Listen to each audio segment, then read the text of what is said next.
नमस्कार, मैं हूँ रमन कुमार। आप देख रहे हैं वतन की आवाज़। आज आपको एक ऐसा अनुभव बताने जा रहा हूँ जो खुद एक फैक्ट्री के मालिक, भारतीय फैक्ट्री के मालिक, जब वो चाइना में गए हैं तो अपने अनुभव लिखते हैं। क्या है उनका अनुभव, मैं आपको बताने जा रहा हूँ। चीन दुनिया की फैक्ट्री है। क्या हमारे कारखाने उस क्वालिटी का और उतना माल बनाने के लिए तैयार है? एक फैक्ट्री मालिक होने के नाते मेरा अनुभव यह है कि हम लोग इंजीनियरिंग और खास करके मैन्युफैक्चरिंग के मामले में दुनिया से बहुत पिछड़े हुए हैं। अपने फैक्ट्री में एक छोटी सी मशीन बनवाने या किसी डाई को रिपेयर कराने के लिए मुझे जो संघर्ष करना पड़ता है वो मुझे हैरान करता है कि हर साल करोड़ों ग्रेजुएट उगलने वाले इस देश के महान शिक्षा संस्थान क्यों कुछ ऐसे लोग नहीं दे पाते जो ठीक से एक डाई या एक छोटी सी मशीन बना सके। पिछले 20 सालों की अधिक आर्थिक तेजी में जो थोड़ा बहुत कमाल हमने दिखाया है वह बस सॉफ्टवेयर इंजीनियरिंग में है। मैन्युफैक्चरिंग के मामले में हम बिल्कुल पिछड़े हैं।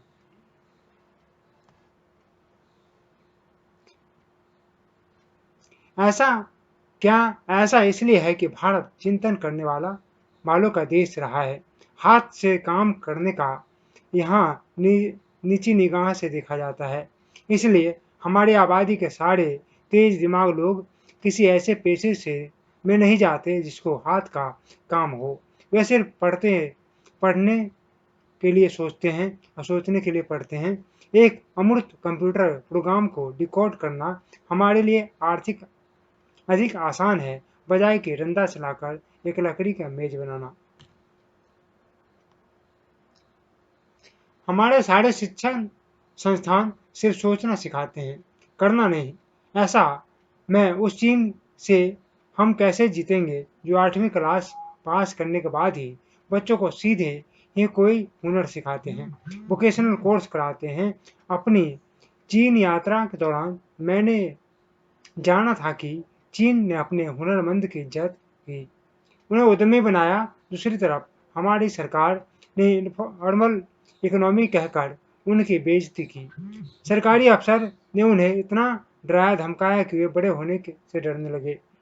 हमारे देश में परंपरा से जो हुनर आते हैं उनकी कद्र बड़ी इंजीनियरिंग इंडस्ट्री में भी नहीं की है, सिर्फ इसलिए क्योंकि वे हुनरमंद एक अलग भाषा में बात करते हैं, एक अलग सोच रखते हैं।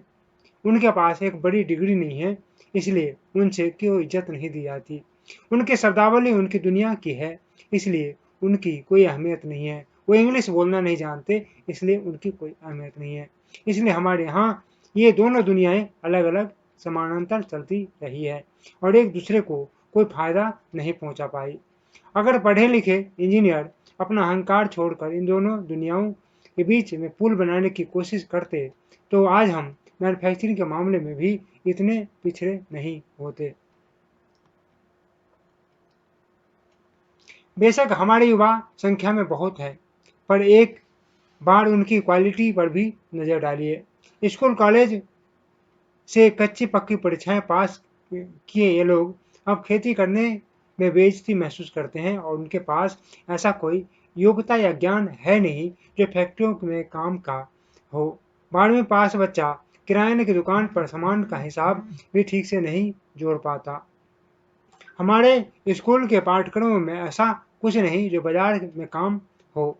हमें इस बारे में गंभीरता से विचार करना होगा। चीन से बराबरी करने का सपना देखने वालों को वहाँ काम करने वाली महिलाओं की संख्या पर भी ध्यान देना चाहिए। हमने देश की 50% आबादी को बेकार घर में बिठा रखा है। पिछले कुछ सालों की कॉलेज की मेरिट लिस्ट उठाकर देखिए, ज़्यादातर गोल्ड मेडल लड़कियां ने हासिल की है। वे लड़कियां मैन्युफैक्चरिंग सेक्टर में क्यों नहीं दिखाई देती? जिस समय हमारी महिलाएं कथा कीर्तन में व्यस्त होती है, चीन की महिलाएं अपनी फैक्ट्री चला रही होती है। चीन की बराबरी के सपने देखता भारतीय समाज चीन की कार्य संस्कृति को क्यों नहीं देखता? हमारे कारखाने में के कामगारों के साल के दिन औसत कार्य दिवस दुनिया के मुकाबले बहुत कम है। कॉर्पोरेट के हमारे मैनेजर इनएफिशिएंट है। हमने मैनेजर बनने की एकमात्र योग्यता टूटी फूटी अंग्रेजी बोलना बना रखी है। चाहे उनमें कोई और योग्यता हो या ना हो। ज़्यादातर मैनेजर बस यही एक काम जानते हैं कि चीन के लोग आज भी अपनी मातृभाषा में काम करते हैं, लेकिन हमारे देश के लोग मैनेजर और खास करके कॉर्पोरेट सेक्टर अपनी भाषा बोलने में शर्मिंदगी महसूस करते हैं। अब वे भी उसी भ्रष्टाचार और अक्षमता के शिकार हो गए हैं। वे रिश्वत नहीं लेते, मैं यहाँ पे चीनी मैनेजमेंट की बात कर रहा हूँ, पर मोटी तनख्वाह लेकर बस अपनी खींच अपने माहतात कर्मचारी पर उतारते हैं।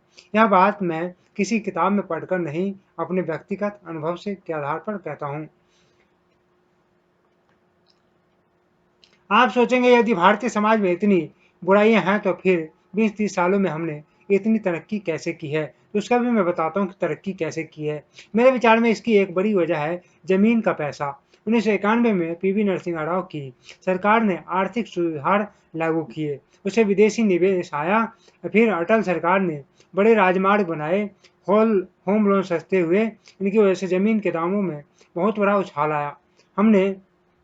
इसने बड़ी मात्रा में काला धन पैदा किया। यह धन किसी मेहनत या हुनर के काम कमाया हुआ धन नहीं था, यह जमीन के सट्टे की फसल थी।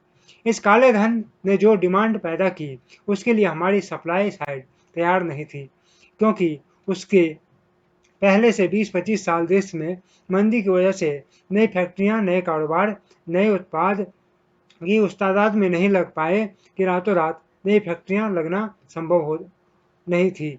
इसलिए सप्लाई साइड की इनएफिशिएंटी के बावजूद बाजार उछलता रहा, तो हमें चीन की तरफ जाना पड़ा।